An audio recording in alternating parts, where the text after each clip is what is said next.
What's up? It's your boy Tomboy. Another day, another vlog na naman tayo ngayon guys. For today's video guys ay mag-vlog nga tayo ngayon guys. Kaya samahan nyo ako guys sa aking pag-vlog guys. Tara guys. For today's video nga ay napag-isipan ko guys na maggulay ng talbos ng kamuting kahoy guys. Nakakasawa na kasing mag-ulam ng karning baboy at saka manok. Kaya napag-isipan ko maggulay ngayong araw na to guys. For today's video guys ay samahan nyo ako sa aking pagluluto ng kamuting kahoy. Sa mga nagtatanong guys kung delikado po ba tong kainin ay hindi po guys, lalo na kapag maganda yung luto mo at saka marami yung sabaw dito sa ating kamuting kahoy guys. Hindi nakakalason siya guys kapag yung sabaw mo ay kulang. Pero kapag marunong ka talaga nito magluto guys ay hindi to nakakalason. Ewan ko na lang sa hindi marunong nito at sinubukan na magluto, syempre kakabahan ka, diba? Charot. Mabilis lang naman lutuin ng kamuting kahoy na to guys. Kapag ka nagluto ka ng kamuting kahoy guys ay dapat umaapaw yung sabaw natin, yung gata natin guys. Yung tatansyahin lang natin siya na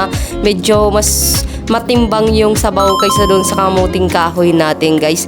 Napakadali lang nito lutuin guys at napakasarap talaga guys. Nung first time ko nga magluto ng kamuting kahoy guys ay kinakabahan nga ako dahil akala ko talaga ay malalason kami kapag ka ako yung nagluto guys, pero may tiwala ako sa sarili ko guys, kaya nakayanan ko talaga magluto ng kamuting kahoy guys. Pinabantayan ko talaga guys hanggang sa kumulo at sa mag golden brown talaga yung gulay niya. Sa sobrang kaba ko nga ay ako muna yung tumikim, kung baka sakaling malason man din ay ako yung unang malalason guys. Pero guys madali lang tong lutuin guys itong kamuting kahoy natin guys. Dito sa kamuting kahoy natin guys ay maglalagay lang ako dito ng suso guys. Yung hinanapan namin niyang kagabi guys ay ilalahok natin yan dito sa ating kamuting kahoy guys. At syempre hindi dyan mawawala guys yung ating alimasag guys. Magpapasarap kasi yan dyan sa ating kamuting kahoy. Bago ko nga siya isasahog sa ating kamuting kahoy guys ay nilinisan ko muna ng mabuti yung ating alimasag guys. Tinanggalan ko muna siya guys ng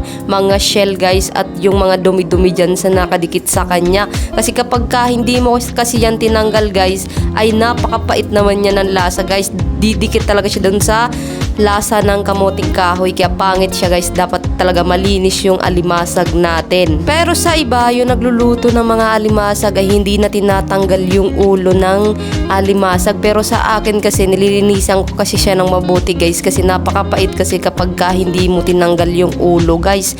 Pero sa iba naman kasi guys yun naman kasi yung bet nila. Charot. Dito sa ating kamuting kahoy guys ay dalawang nyog na pala yung aking kinudkod dyan, kasi gusto ko yung nagmamantika talaga yung ating kamuting kahoy kapag inilagay na natin yung pure ng gata. Mas masarap kasi kapag nagmamantika yung ating kamuting kahoy guys at saka ipapartner mo siya guys sa pinakamainit na kanin. Sarap. Hindi pa nga luto yung ating kamuting kahoy pero nagki-crave na talaga ako at naglalaway na ako kasi nai-imagine ko na talaga sobrang sarap talaga ng kakalabasan nito guys. Charot. Dito sa unang gata natin guys ay medyo dinadamihan ko nga yung tubig natin dyan guys para mas malasa yung ating pinakangangang gata. Talaga sarap.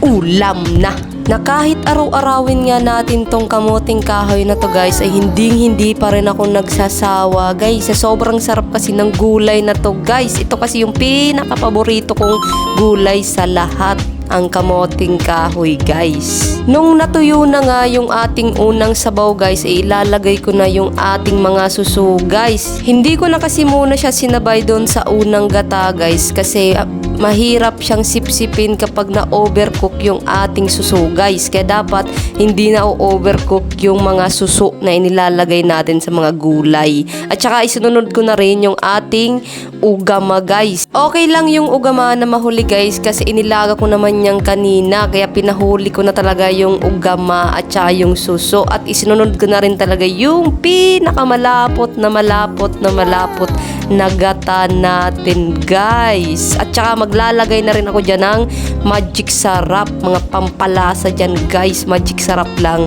Okay na yan. Hindi pa nga luto yung ating gulay dyan pero natatakam na talaga ako guys at naglalaway na talaga guys sa sobrang sarap ng resulta dyan guys. Nagmamantika na yung ating gulay guys. Kaya agad-agad ko na nga tinikban guys kung tansyado na ba talaga yung lasa niya at nagkulang tayo ng asin kaya dinagdagan ko na ng konti guys. Hanggang dito na lang po muna tayo guys. Salamat sa panonood.